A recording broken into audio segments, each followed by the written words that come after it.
So now I'd like to invite Pravrajika Vrajaprana to share some of her reminiscences, and maybe we can have a little dialogue about these great souls. She has met, I believe, yes, she has met everyone? Every one of them. She's met every one of them. So we have the right person to share these reminiscences. And so Vrajaprana, maybe I can maybe just ask you a quick question. What are, from your point of view, with all these great souls you've met, what are some of the common qualities that these great souls have? What are some of the common characteristics that I would say these men and women of wisdom, what do they have? Incredibly unselfish, just incredibly unselfish. They were so willing to share. And of course, we took advantage of it. It didn't occur to us that we might be getting in their way or we might be taking their time. We just lapped it up like puppies. And it never occurred to us like, gee, am I coming here at a bad time? Don't you have anything better to do? And they were men in their 80s and 90s. And they just gave and gave and gave. And they all were just filled with joy. Just all of them were just filled with joy. So Swananda was probably in his 60s when I met him. We went jogging together. That was great. But what was, he was also so willing, you could just walk right in the Berkeley Center there when Swami Swananda was there and just sit down and have a cup of coffee with him. Never had to do anything. He was just so willing to just drop everything and be there for you. And I mean, be there for you. All of these great souls just had such lack of ego. And every one of them are so different. I was in tears just watching them again. Just to be able to see that radiant holiness that just comes through them. And their personalities were vastly different. Swami Shraddhananda, I'd heard that from him before, where he was saying, I was in my bed, but the bed was doing japa, and the walls were doing japa, and the curtains were doing japa, and then in the morning, the birds, they are doing japa with me. And he was so often in this ecstatic state, just bubbling over with joy. And he came also here in Santa Barbara and danced. And he said, I cannot restrain myself. So you just saw he was just in this beautiful state of joy. And when you realize that when he came from India, he came to be an assistant in San Francisco. So he was like the model of shut down. He was just like very good and stayed upstairs in his room.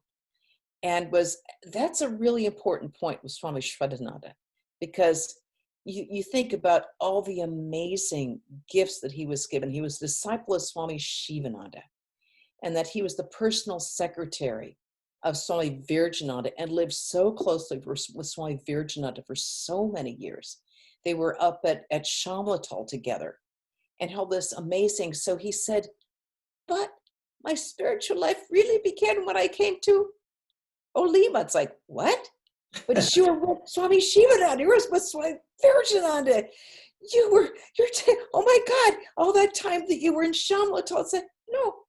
He said when he was in Olima, he became the mechanic of their trucks and stuff. He became the mechanic. He said he had some time there. So he used that time for his japa, for his meditation. He said, then it was that his spiritual life really deepened, because we always think, oh, I'll go to India to find myself, to get into a spiritual life. Well, he did it coming to America. Wow. After all this amazing association. But I imagine he was like chewing his cud, he got all this great input. But then when you actually spend the time and the energy just working on it, because we can be with these great souls, we can take in all the information, we can ask the right questions, the wrong questions, unless we do something about it, it's like, we have to use what we get. What was his nickname to you?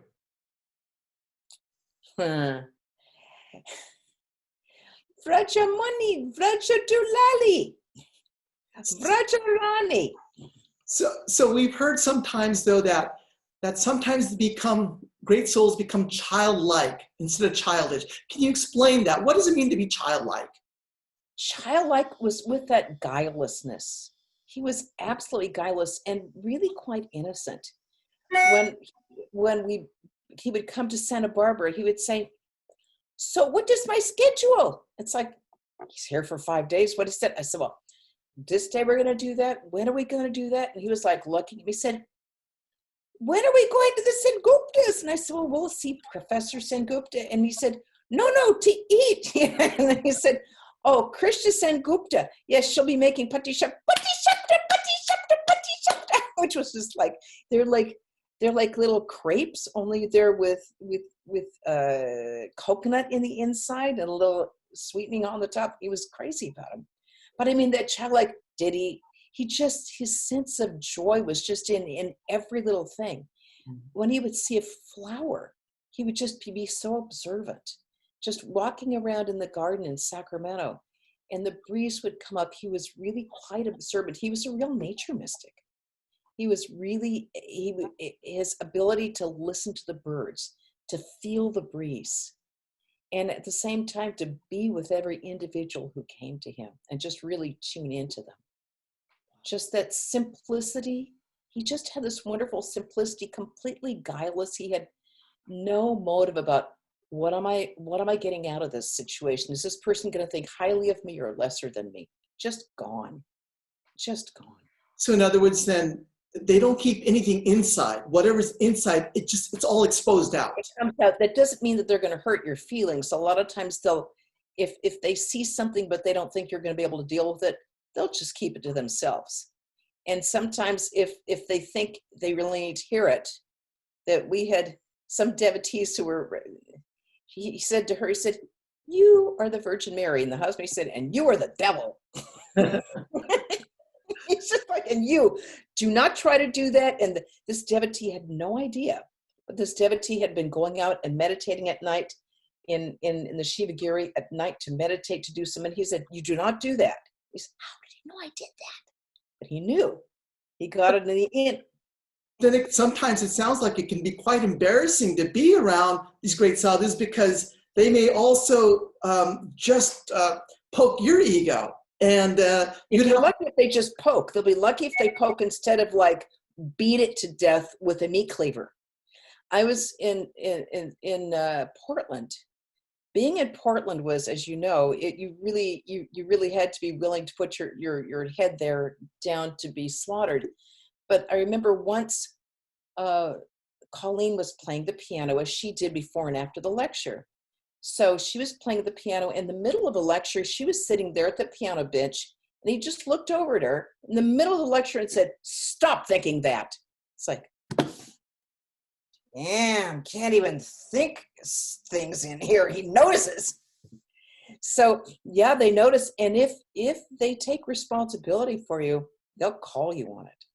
That was Swami Shraddhananda or Swami Seshananda in Portland? Swami Seshananda. Swami Seshananda. So Swami Shraddhananda was very gentle until he wasn't. But he would definitely say, he didn't blow up the way that Swami Seshananda did with his Rudra aspect, as he called it. His aspect, the destructive aspect of Shiva is the Rudra aspect. "I will show you my Rudra aspect," Swami Seshananda would say. Swami Shraddhananda would often do it with a little comment, with a little thing, and you would notice how he did it.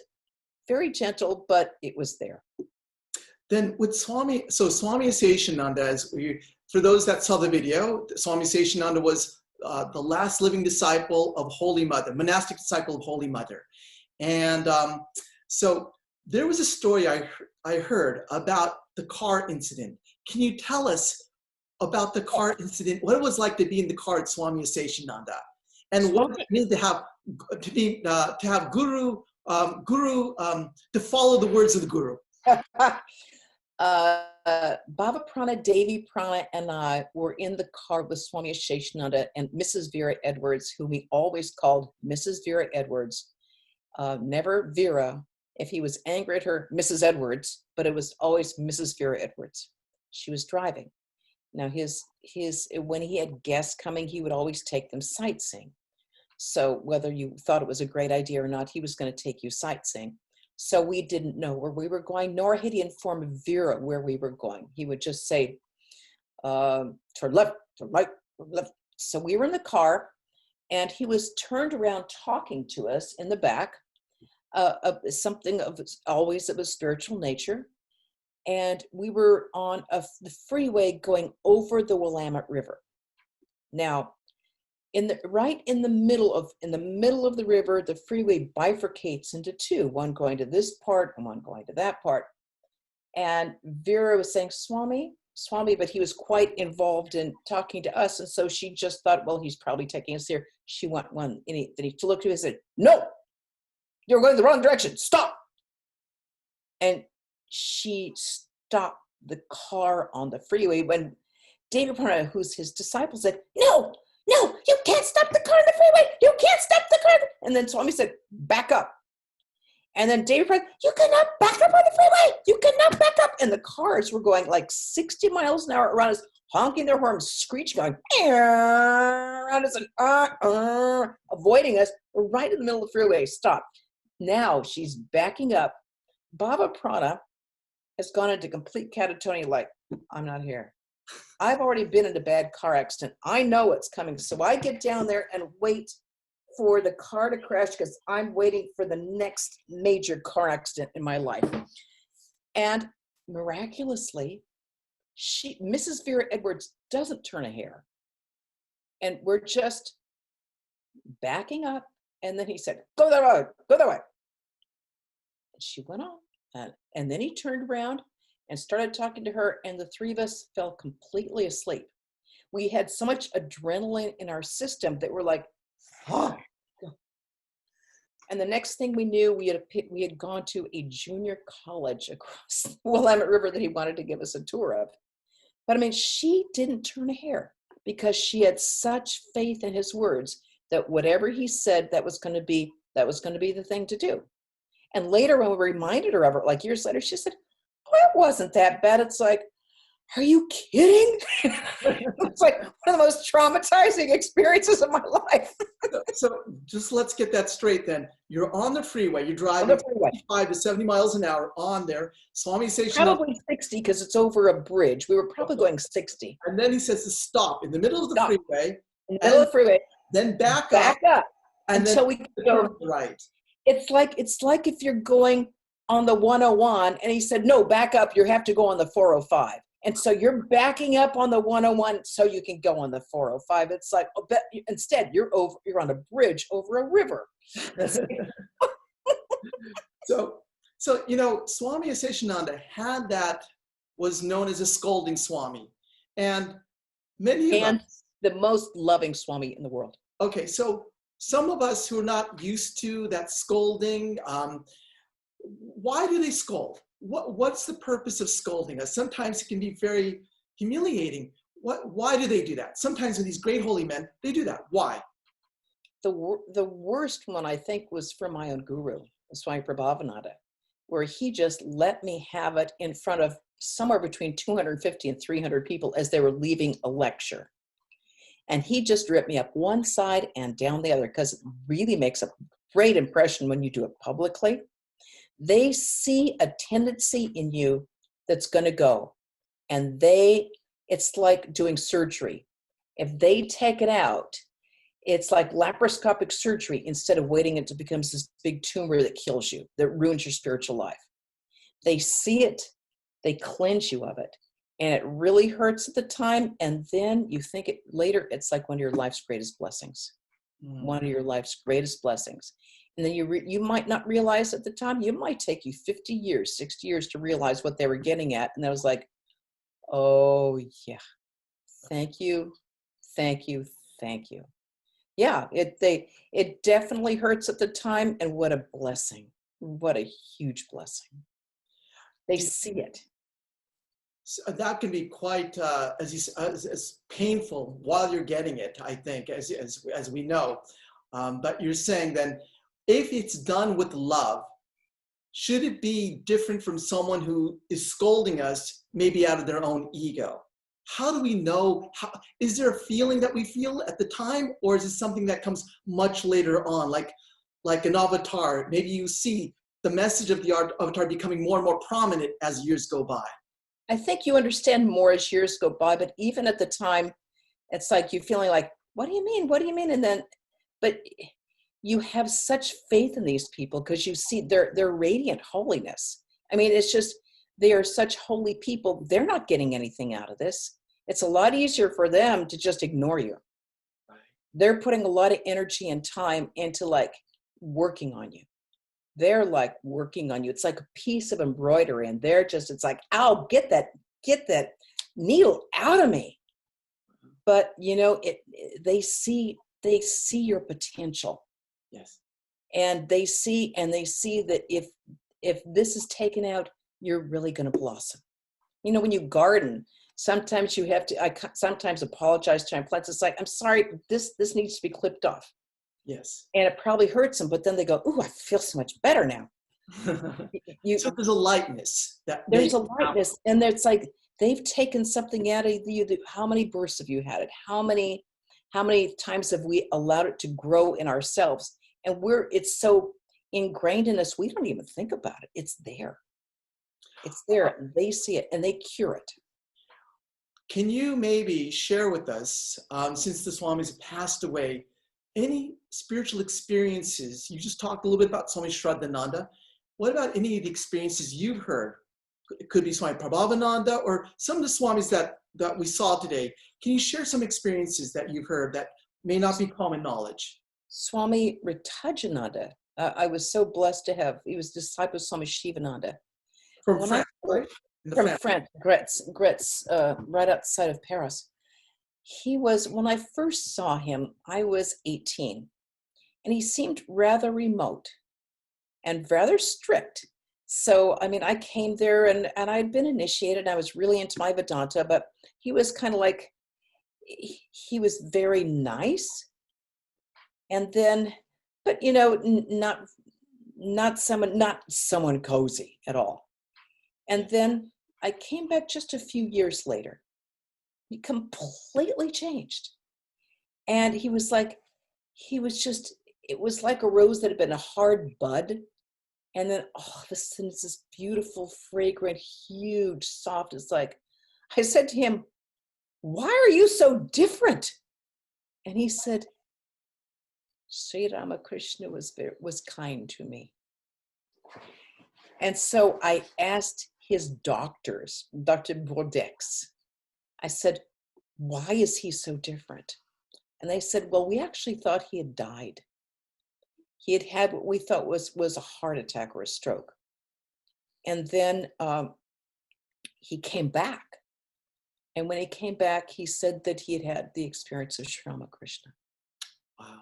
And all I know was that he was melted in love, and he made you melt in love. And that love just came out of him. It was like butter coming out. You know, when you've got like a hot, warm piece of toast and the butter's just coming. He was just like that. And he just could not see fault in people. I was at Gretz once, God, what was it? Can't remember the year. And he was, and there was this really obnoxious Belgian woman there, just like this harridan. And I spoke French, so I asked her in French, de quelle partie de la France, where are you from? She answered, I'm from Belgium. How come you can't tell I'm Belgian? And she was causing havoc throughout the center. The people who lived there were like pulling their hair. So Christa, who is a genuine saint, no doubt about it, even Swami Tyagananda said, she is the gift that Sri Ramakrishna has given to me. She's Ramakrishna's miracle. Disciple of Yatishwananda, a German woman. Mm. So she kind of nobody was like Christa. So she finally went to Swami and she said, Swami, she's really causing some problems here at the center. And he said, but you see, she's only a child. Don't you see that she's just a child? Can't you just tolerate what a child does? And she said, and I felt so ashamed. You know, it's like everybody was like, get out the dagger, somebody. But he just couldn't see it. However, if he would see, I heard this from Madame Bourdex, the doctor's wife. She was doing something and he saw something in her. He was South Indian. He was not the scolding type. So he gave her the cold treatment, which is much worse than the scolding treatment. He totally ignored her. And it was like, he just shut her down. And she was beside herself. And then when she realized what was going on, she adjusted herself, and then things went back to normal. But that was a lot harder. The cold treatment was a lot harder to deal with than the sadhu who like throws a shoe at you or something. The yelling, the screaming, the carrying on.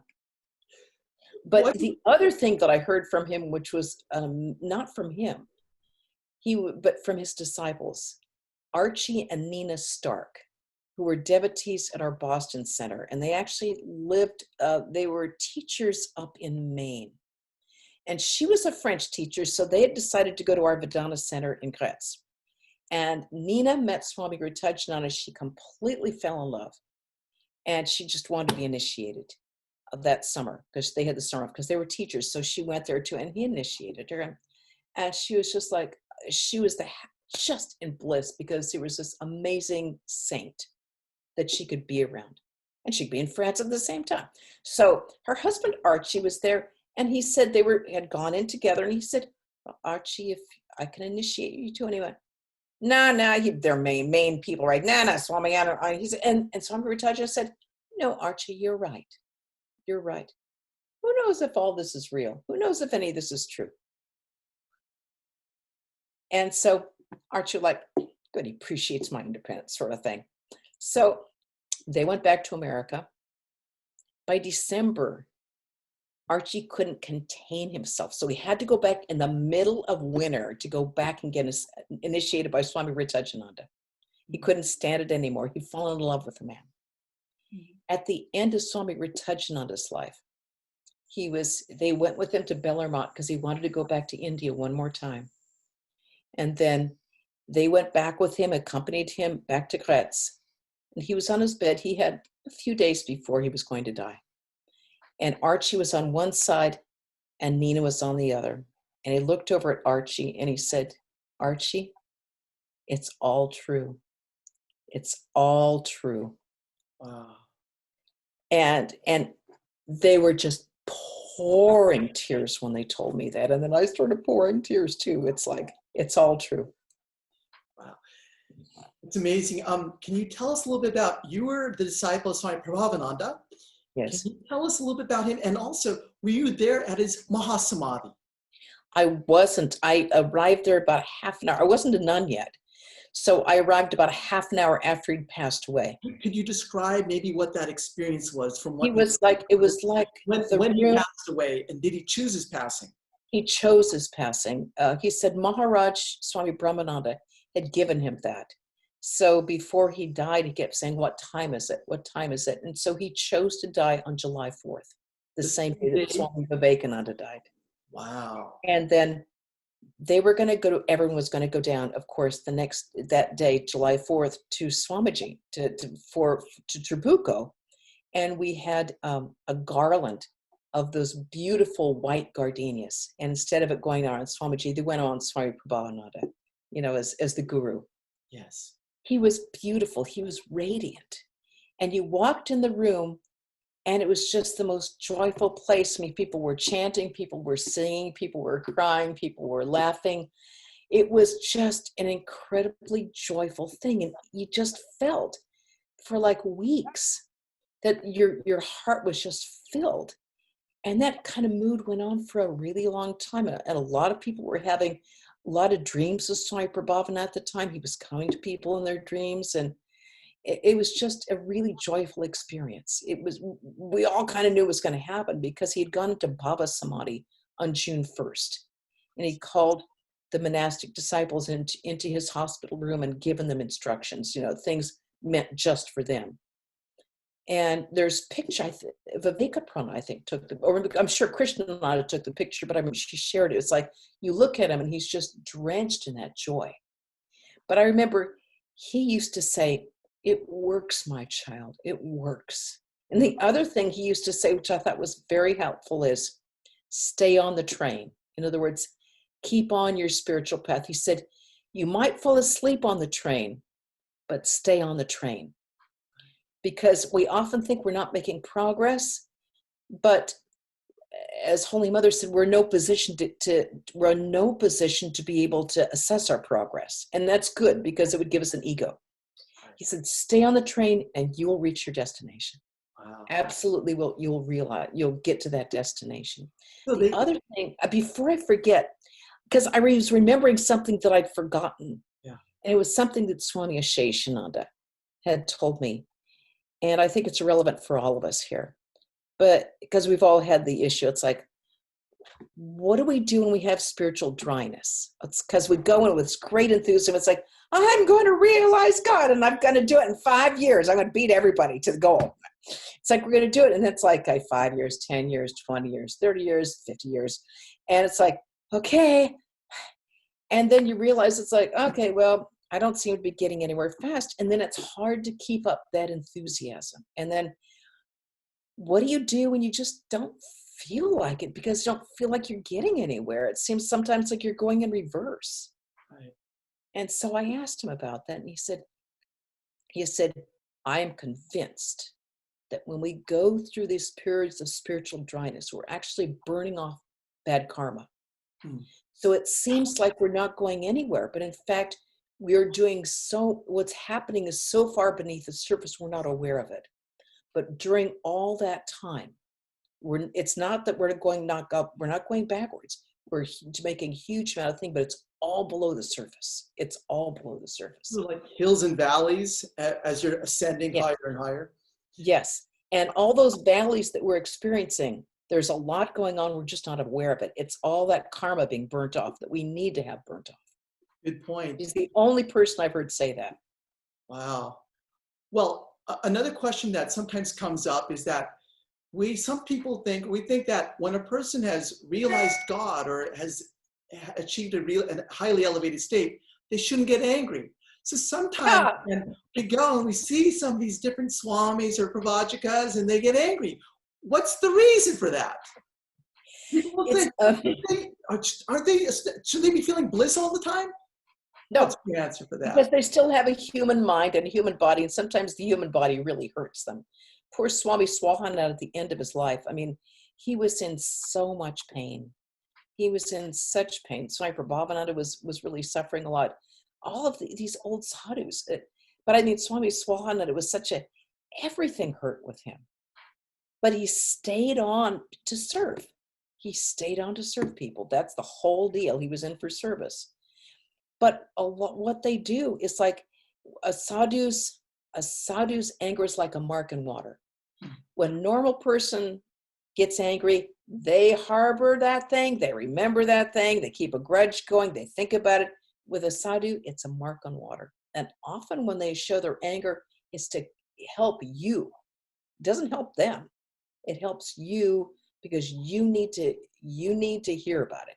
You need to know that this needs adjusting. So do you think? And a lot of times they don't have time to do it. They see they don't have a lot of time to do it. So they're going to do it right then and there, and they're going to take care of business. So do you think then, are they always in control, even though so the anger is more of a show as opposed to a reaction? A lot of times it's for show. A huge amount of time it's for show. And sometimes it is a reaction, but they know they're reacting. They're watching their mind saying, oh, I see this is reacting like that. They have the complete, because I saw Swami Swahananda provoked like no human being should be provoked. And I thought, he is definitely going to let this person have it. Nobody would put up with this, let alone Swami Swahananda, who's being treated like this by someone. So anyway, he didn't rise to a thing. He didn't do anything. I thought, oh my goodness, look at you. That is a sadhu. That is a sadhu. It's like, I was so impressed. This other person was going off and carrying on. He just didn't go for it. Wow. And when you think it's just the slightest thing, he's just like, Mysterious are their ways. So let me, I know some people are asking for questions. What I'm going to do is, if you have a question, like a live question, just go to the chat box and raise your hand as we've done normally, and Vikram will call on you. So if you'd like to ask any questions, please do so at this point. While we're waiting for a question, Vrajaprana, let's touch on another Swami you haven't touched upon, Swami Bhuteshanandaji. Oh. Have you had a chance? There probably are some Bhuteshanandaji disciples. Any reminiscences, maybe about his experience or something you've heard that you'd like to share at this moment? He was the most joyful Swami. And what people often don't know is how much time he spent in tapasya, up in the Himalayas, living very, very hard life, and one of the great scholars of the order. That said, he was such a simple man. And he was just wreathed in smiles all the time. And he felt so deeply. I had what I thought was an absolutely intractable problem that I went with him with. Just a problem that had no solution. I didn't know what to do. I was at my tether's end, and it was not giving me any peace. It was a real problem.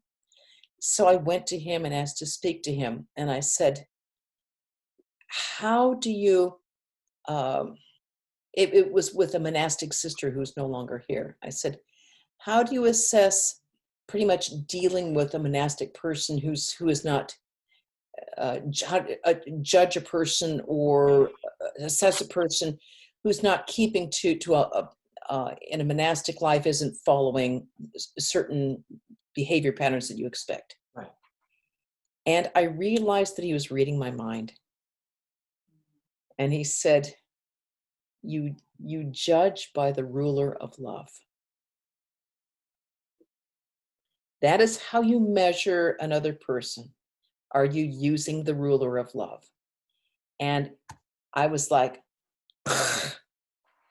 because I was very quick to judge this person's behavior, but was I giving her enough love? Swami Lokeshananda told me, he said, I'm convinced that if a person receives enough love, they will not leave a monastic institution. Mm.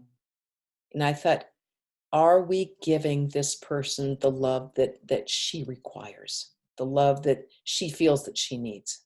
So then what did you do? Well, my attitude really changed. I mean, I still had, you can't do that here. You absolutely cannot do that here. But, and she left not long after that. Mm. But we still see her, and she's adorable. We asked Swami Sheshanand about it later, and he said, Pravrajika Karma. It's like that had to play out in her life. I see. But what didn't have to play out was my sense of judgment without the love. I mean, I always had love for her, but because of her behavior, I think it had sort of clouded the natural feeling of affection that I had for her. Right. I was like, you can't do that. Thank you, Vrajaprana. Vikram, if there's a question, go ahead and have the person come up. The first question will be from Professor Long, who's joining us from Pennsylvania, I believe. Professor Long? Hi, thank you very much. And Sister Vrajaprana, so good to see you. Good to see you, Dharma, brother. And I'm taking unfair advantage because I'm going to see you again in a couple of days. But your reminiscences have just been very, very moving. And my question is basically this. You told me once before about your first meeting with Swami Prabhavananda. Yes. And it's such a moving story. I wonder if it's something you would want to share with this whole group. Yeah, I'd love to. Thanks, Chip. So I came to the Vedanta Society unsuspectingly because I was an anti-war protester in 1967. And so we were leafleting all the churches in town. And we had I was paired up with this guy who could drive because I was 15, too young to drive. So we first went to the Our Lady of Sorrows Catholic Church and leafleted the people leaving the church because we had to get the people coming out because we were planning a march down the center of town against the war in Vietnam. So then we had all these leaflets left over, And he said, well, why don't we go to the Vedanta temple? And I said, what's that? And he said, oh, it's this really beautiful place. It's got a big parking lot. It's like score. So we could go to all the cars in the parking lot and lift up the windshield wipers and put our little advertisements under it. So we did all that to all those. There were probably 250 cars in the parking lot. And then he said, well, we can go in. And I looked at it and I went, can we go in there? He said, oh yeah, it's 1967. He said, it's really beautiful, man. It's like, cool, let's go in. So we went in, and it was so packed that we had to go upside and sit very near we had to go into pretty much the inner shrine, almost like on the steps to the inner shrine, because people were sitting in every single space. It was like, it was just amazing, because the Beatles had happened. So everyone was like, Eastern religion, wow, let's go to the Vedanta temple. So I didn't realize then, but the Swami who was speaking was Swami Prabhavananda from New York. He was the head of the East Side New York Center, and he was very skinny. He was like this. And he talked with a very thick accent in the back of his throat, and I couldn't understand the word that he said, except God, God. And the rest of it was kind of gone. But I liked the atmosphere, but I thought to myself, I don't want to go to any place where they're fasting. I'm not into this fasting Gandhi stuff. Skip that. So because I could see this is a very austere dude, and it's like, nah, I don't think this is my place. But the place was nice. It was beautiful, liked the atmosphere.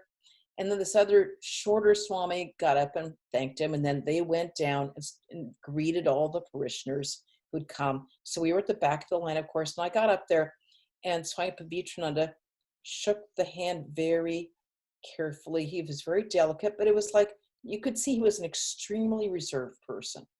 And I just felt like, okay, he's one of those austere sadhus. Then I went next to him to Swami Prabhavananda, who was like this round, warm. And I put out my hand, and he just put his hand around mine, kind of like that. And he looked into my eyes and smiled, and I burst out crying. And I cried, and I cried, and I cried, and I cried, and I couldn't stop crying. And I was humiliated, because I was like, burn the Pentagon, stop the war machine. And all of a sudden I was like, that's gone.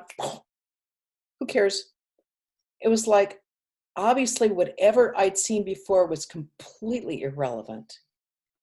And whatever this man had was the only thing that mattered. And so I just stammered out to him. I was like stuck. I couldn't move. And I said, you're so beautiful. And he just laughed. And I went on my way, because there were people behind me, but I was like, I've got to come back. I've got to come back. I've got to come back. So from then on, I just took you want to drive? Can you drive? You want to go up to the Vedanta temple? Let's go up there. So I just kept coming back and coming back. So after I'd been doing this for about a month, there was a little table out front where some people used to sell books. And I said, oh, great. And they said, oh, you're back. And I said, yeah, I'm back. And I said, oh, you sound surprised. And they said, yeah, we didn't think you were going to come back. I said, why? They said, because we're so square compared to you. And I said, oh, I love this place. They said, well, I should come to the convent for tea. And I said, convent? You got a convent? And I said, yeah. I said, where is it? They said, let's right down through the parking lot. I said, well, I'm going to join. And they went, ha, ha, ha, ha, ha, ha. Yeah, 10 years later, I showed them. I did. That was it.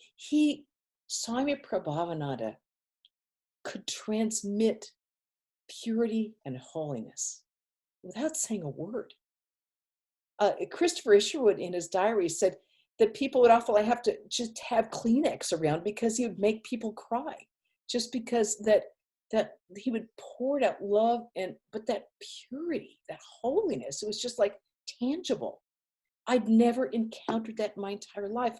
I'd always been interested in religion and religions. I'd gone to, all the Catholic churches, all the Episcopal churches, the Unitarian churches, the synagogues, you name it, I've been to it. It's like, yeah, well, that doesn't work for me. So I decided, it's like, yeah, we have to change the world ourselves. And then I met him, and it was like, oh, oh, oh.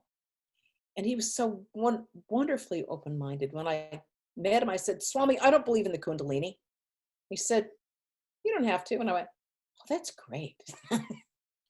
And then when I heard that he was tough to ask initiation for, I had heard him say, you will have to ask again and again and again, because he expected something. It wasn't like he was going to give you something and then not walk off. It's like he expected you to do it. It was a responsibility.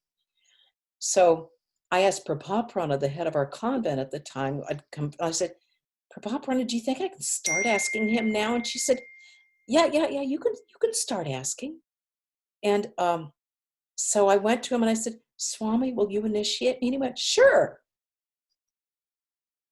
What? You'll initiate me? He said, sure, I'll initiate. I went, you're kidding. And he said, no, I'm not kidding. I said, you'll initiate me. And then when I got home, I said, Dad, you have to take the day off work. You have to drive me to Los Angeles because Swami's going to initiate me. My father went, okay. Like, as if my father would know what initiation is. Wonderful. He made God, he would say, it's in the palm of your hand. He said, it's easier to realize God than to quit smoking. I asked him how to quit smoking because I was smoking. I said, Swami, he said, you tell your mind, why you do not desire this? Why? And I said, well, Swami, that's going to work for you. It doesn't work for me. What worked for me was getting bronchitis. But, he was just like, but you could ask him anything. You could ask him anything. He was just so loving, just so loving. And man, did he see into your mind, and man, could he scold. Cleaning up. Just a pleasure. Thanks, Jeff. Thank you. And now you've made me cry today, Sue. So thank you very much. Vikram, next question. The next question is from Abjit, who's joining us from New Jersey. Many pranams, Mother. Good to see you. Good. Thank you so much for sharing all these beautiful memories. We saw the video earlier of Swami Shraddhananda dancing while chanting the name, and we have read in Gospel so many times how Sri Ramakrishna danced and with all the devotees joined in. So was it ever that the devotees also joined in when Swami Shraddhananda was chanting and dancing? We just stood there and just watched. We were just, we didn't want to even breathe. It was so beautiful. It was so beautiful. But you're reminding me that I wanted to say something about what Swami Shraddhanandaji told me. And that was that he'd heard, and I'm pretty sure he said Koko Maharaj. If Lali Mali is here, she can correct me. But I believe he said it was Koko Maharaj who said that when Thakur sang, he would sing, Jago, which is awake, awake, awake. He would go, Jago, Jago, Jago, Ma. And he would actually enact it, and to have Swami Shraddhananda enact what he heard from a disciple of Sri Ramakrishna who heard it from Sri Ramakrishna himself. I thought, oh my God, how blessed we are to be in such a close lineage that we can hear what Sri Ramakrishna did and said. It's like, how fortunate are we? How fortunate are we to be this close? It's like, this is such a huge blessing. It's a blessing you didn't have a human birth, what to speak of the association of so many holy, great souls, and to be so close to the incarnation. It's like, what did we do in millions of births to be able to merit this? It's like, as you get older, you keep seeing it's just grace. It's just nothing but grace, grace, grace. Nothing but grace. Thank you for letting me remember that. Mother. I'm so glad to see you both. Vikram, next question. The next question is from Sukanya. Sukanya, where are you joining us from, please? I am joining from San Jose. You guys can hear me? Yes. Okay. Pranam, Sister Vrajaprana. Thank you so much for sharing your experiences. It almost made me cry too. One quick question I had was, so when we meet, so the video was about these elevated souls, right? And when we are in their presence, we really feel their bliss. at times I feel that, how can I carry that in a jar and bring it home? Because, I want to be in touch with that feeling throughout and ever. So how do you think can we inculcate that when probably people like us who are working cannot be in that presence for very often? I've often thought about that myself. And then I realized how wonderful it was to be around them. And then I miss it when I'm not it. And then I thought, it isn't enough to be around them. We have to become them. We ourselves have to become them. Not by imitating them, but by becoming exactly what they were, which was realized souls. We can't sort of get that. We're basking in the sun like a cat, enjoying the radiance of their holiness. We have to become the sun. We are the sun. We have to do the work ourselves so that we can actually become it, so that we're not dependent on having a filter. That we have to sort of, because it's there. I often spend a lot of my time, I think, thinking, I'll see something and I'll remember what a sadhu told me. I'll remember what this person said to me and that person. And I think, oh, I see what they were talking about. I see what they're, and then we can have our own experience of it, which reminds me of another thing a problem that I'd gone to Swami Tyagananda about. And that was, I asked for an interview with him, which meant going upstairs to Buddha Hall, which was kind of like going up to the electric chair, because it was a really tiny room with 2 chairs, and you sat in one hard chair and he sat in one hard chair, and you're like this close. And so it's a pretty intense experience. So I said, Swami, I want to be humble. I really want to learn how to be humble. He said, you are humble. I said, I'm not humble. He said, no, you are humble. I said, I am not humble. And he said, no. I said, I want to be like, look at Devi Prana, who was his disciple. She's so sweet. She's so gentle. She's really humble. He said, she has her own problems. He said, you be yourself. That stuck. I wanted to be my idea of what humble should be like. Now, obviously, I'm not humble, or I wouldn't be arguing with Swami Tyagananda. But he knew this is the best that's going to happen, right? But he said, you be yourself. And a lot of the times we think, oh, if I can be a saint like that person, that means I have to act like him. We have our own organic growth. We have to be true to that. We have to be true to our own tendencies. True to who we really are as people, and not feel like we have to mask part of ourselves. I mean, we can't be ugly with people, but in order, just be who we really are, and then grow spiritually, organically that way. Because I kept thinking that I was not doing the right thing by not becoming someone who I could never be. I will never be a saint like Devi Prana. But she has her own path. But she's not going to be, she won't be like a warrior goddess like me.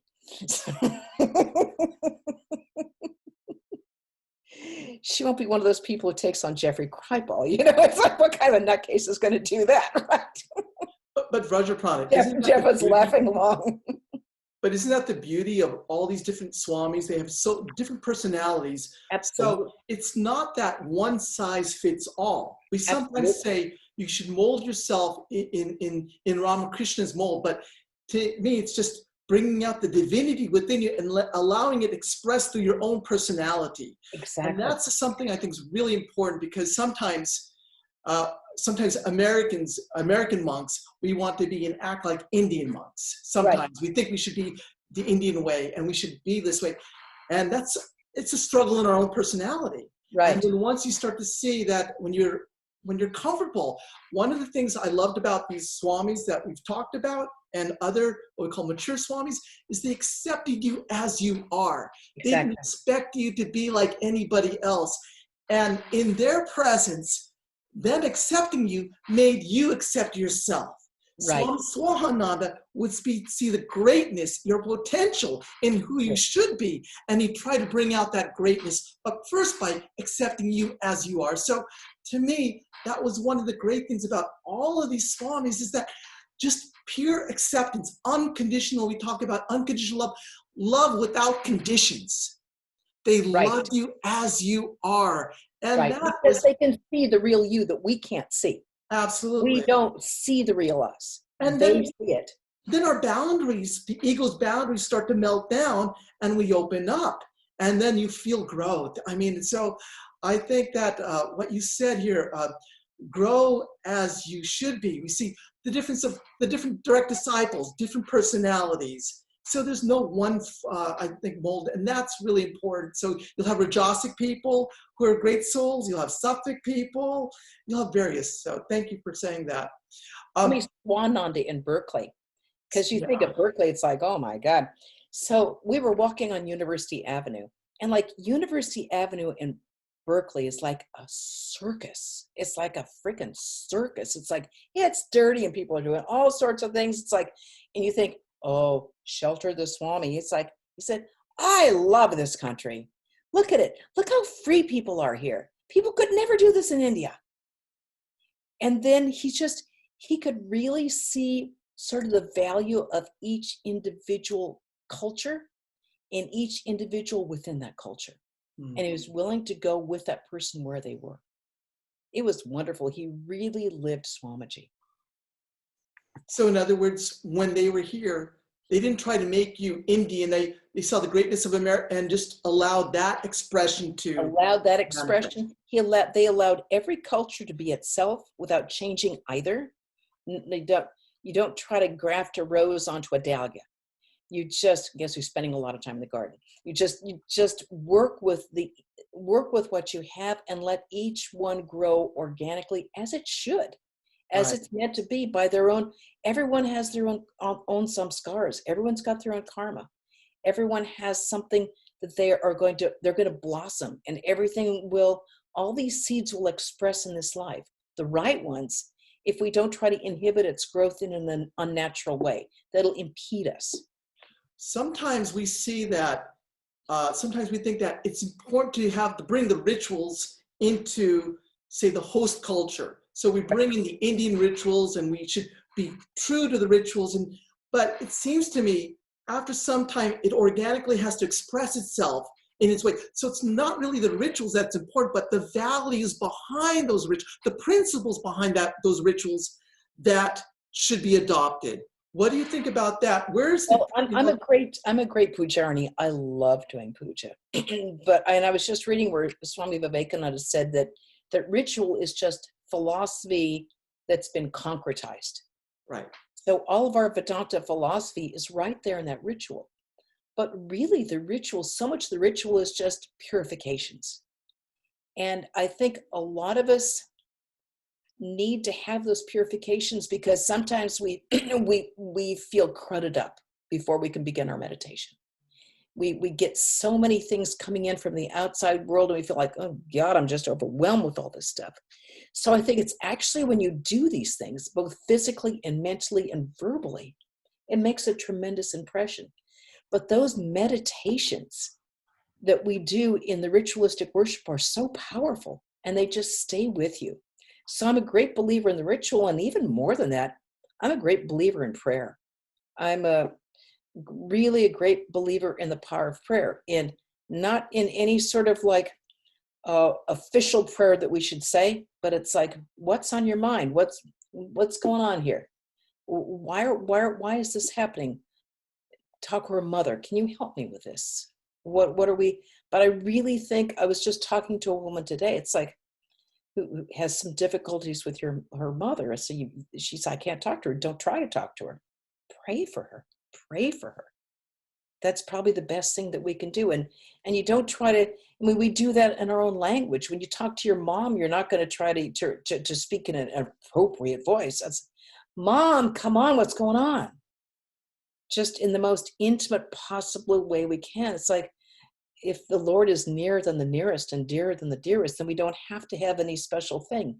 But I think many of us are ritualistic in our own way. I mean, get up and brush our teeth. That's a ritual.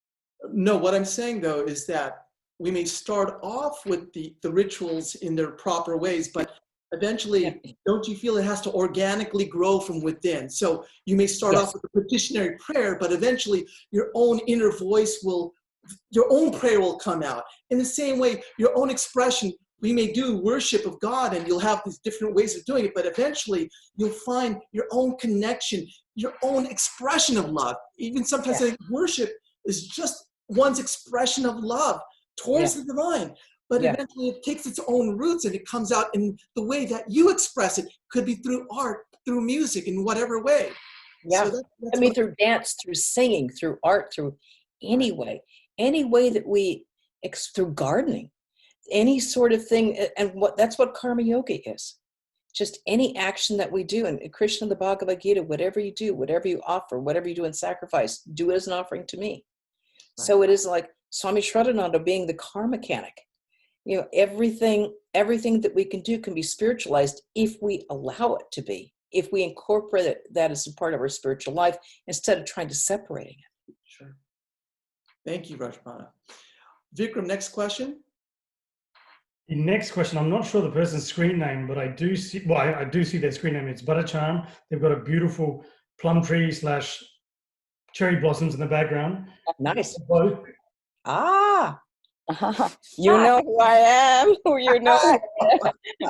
Vrajaprana, thank you so much for sharing your stories today with us. I missed your lecture on the first day because I was not enrolled in the class yet, and when I got to know, I was very happy to be in it. And today I got this.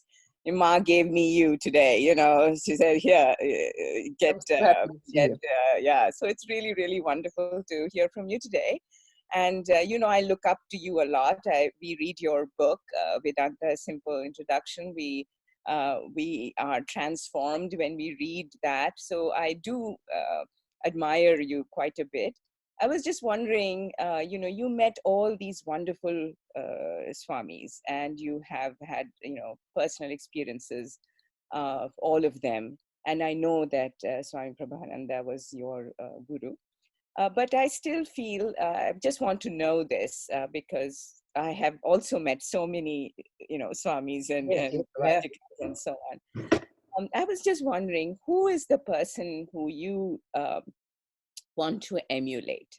Who is your role model? I want to emulate them all. But is there one person who you think that, if you could only be that person, you would want to? I really can't. They all come to my mind. They really do. They really do. I think of all of them, and I think of their love. I think of their compassion. I think of their incredible patience. I think it's just every one of them was so stellar. I mean, I feel like if I said one, I'd be leaving out some others that I love so much. I mean, it's like every one of them, I feel like just falling at their feet. When I was watching the video, I was just weeping, just think of how wonderful it was just to be in their presence. And I keep thinking about how every one of them had such faith.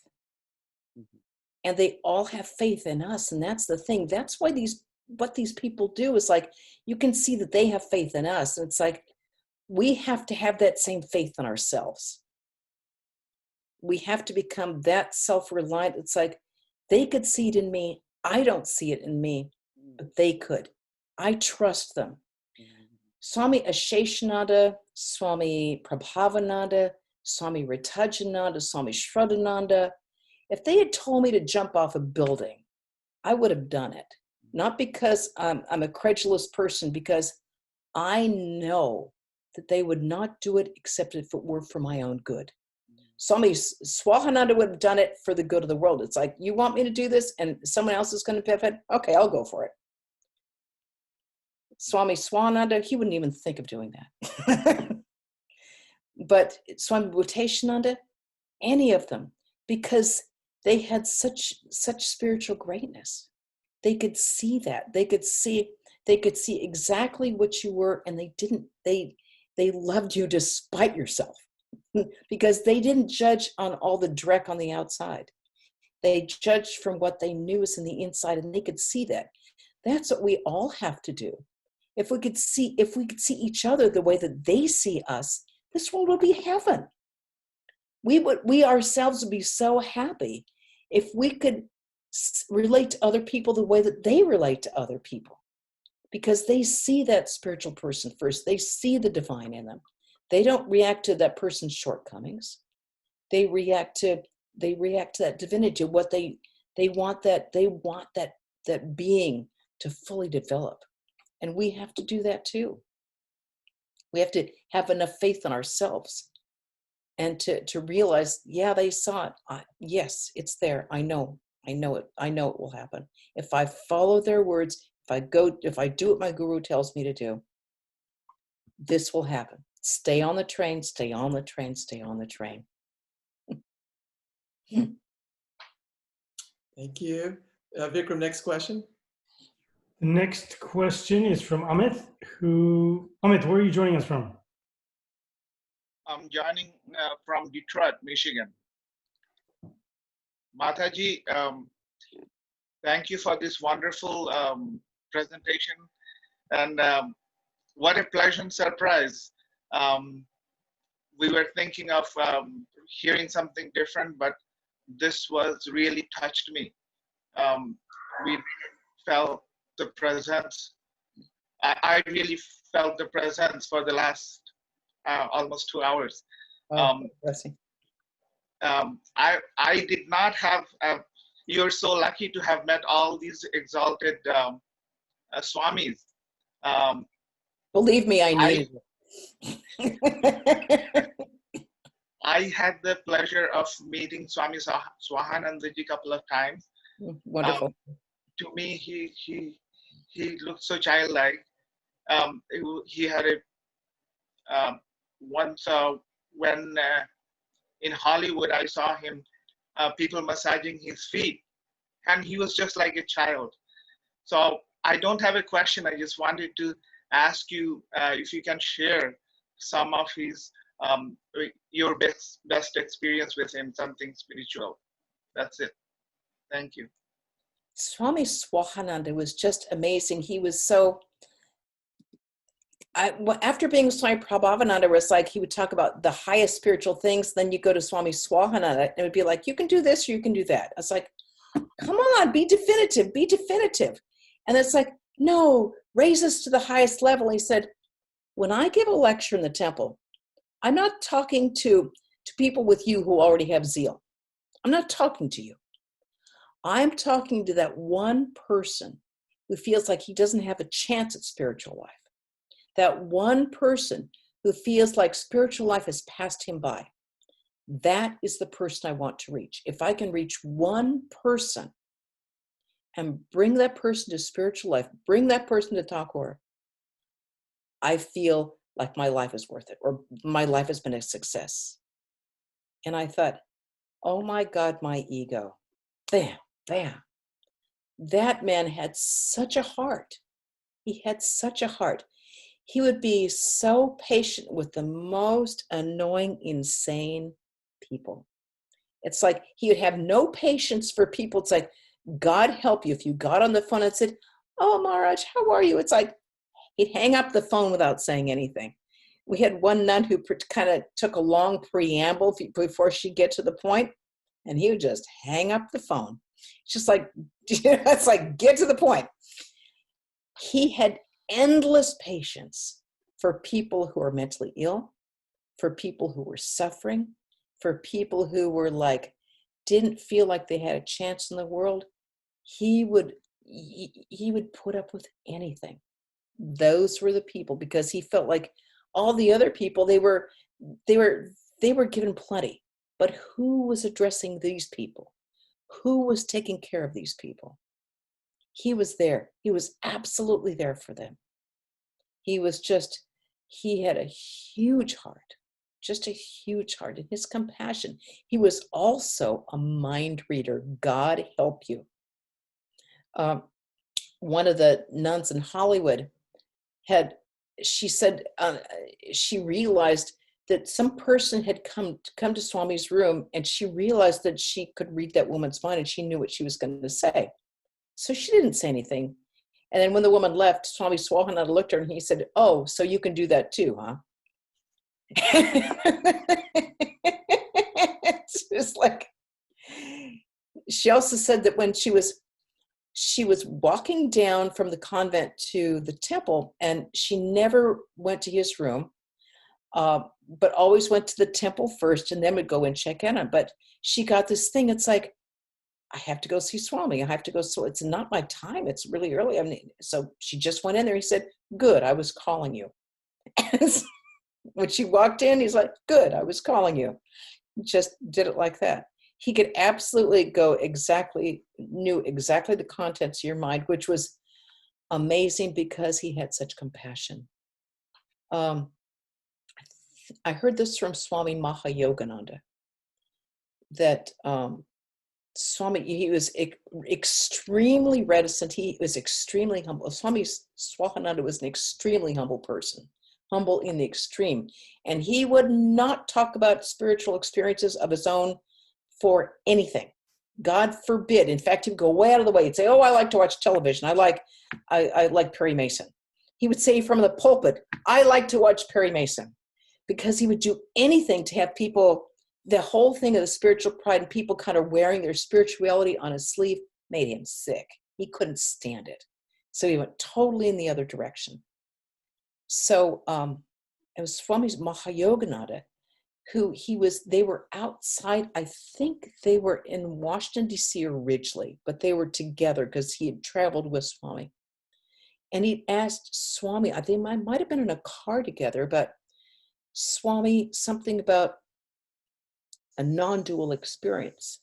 And Swami Swahananda said, yes, that he had that, and it had come through Gopesh Maharaj. It had come through Premeshananda.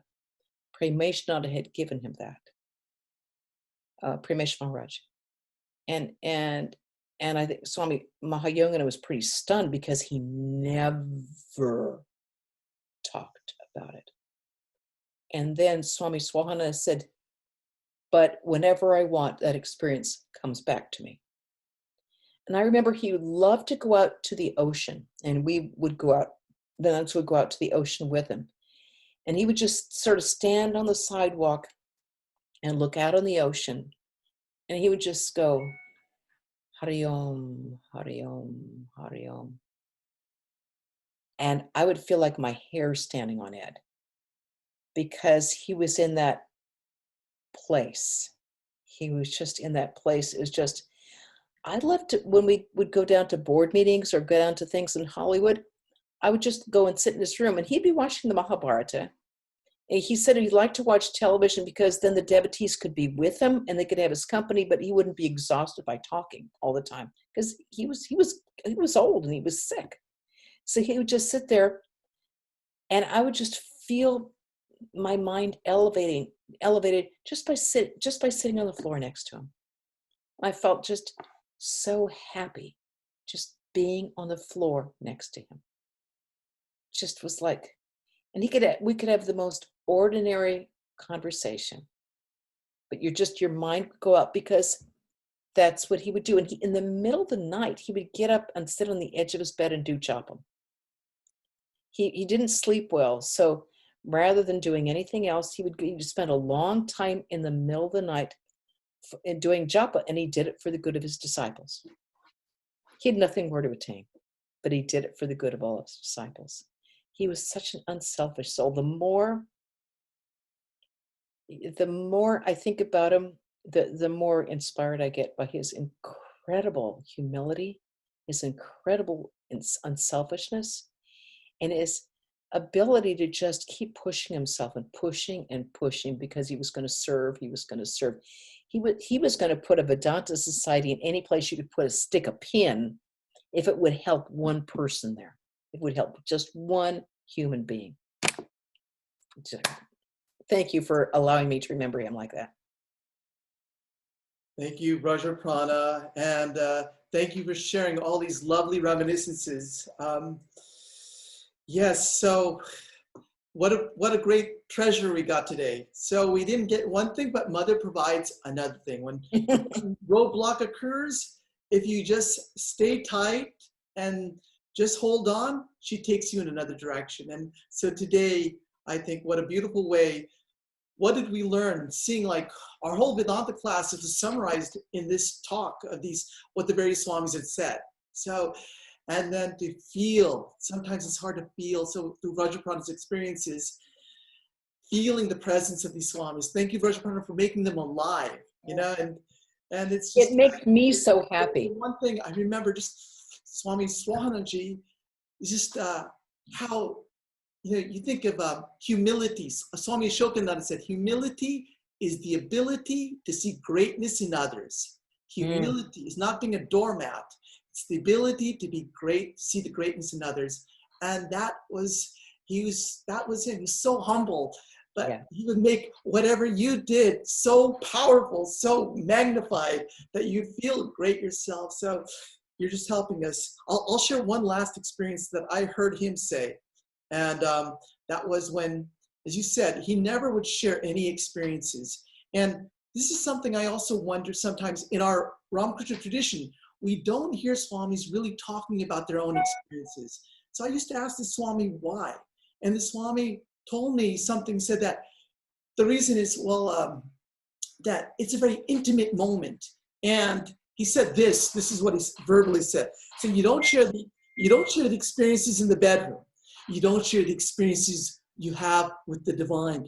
Every time you share that, it's like that experience you had becomes less and becomes less. It's like taking air out of the balloon. So that was one thing. And the other thing also is that if it could help someone, you think at that time, then he or she may convey that experience. It had to be the right moment, and they had to feel that this is something that would be uplifting to you. So one thing Swami Swahananji had said was when he was in New Delhi, and for some time, he had an experience, and that experience was that everything that started popping up in his mind started coming up. So people who started coming up in his mind started appearing. Things that started popping up, that started happening. And he said it happened for 1 week. And then he prayed to the Divine Mother. What did he pray? He prayed to take this experience away, to remove this experience. There's a saying in Sri Ramakrishna says that if you practice truth for several years, if you follow truth for several years, truth will follow you. Yeah. Whatever you think, it will happen. So it's interesting how some of us would think, we're getting all these experiences, let's get more and more and say, vibhuti, a power. But he said, no, take it away. My feeling is that because it takes you away from God realization. It takes you away from the original goal. Yeah. So, Vrajaprana, thank you so much. And everyone, thank you so much for coming today. We are, again, Swami Tyagananda's talk on the sacred travels as yoga. I suggest you attend. It's going to be well worth it. It'll be 2 weeks from today. Next week is Swami Atmarupananda, and he's going to be speaking about experiences, transformation.